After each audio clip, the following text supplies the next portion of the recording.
Okay, I just had to film this one more time. This is I think it's a full moon Japanese maple, not a very common one, and it has never looked like this. I don't know if it's getting more sun. I'm not sure what the deal is, but I really hope the colors are coming through because it is vivid, really vivid.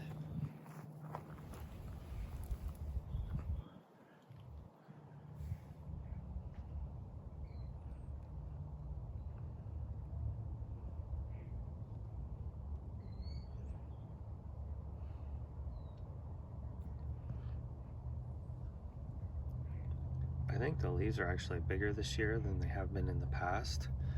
And usually they were very gold. I have to assume that these are gonna turn more into the yellowish color, but really something else this year.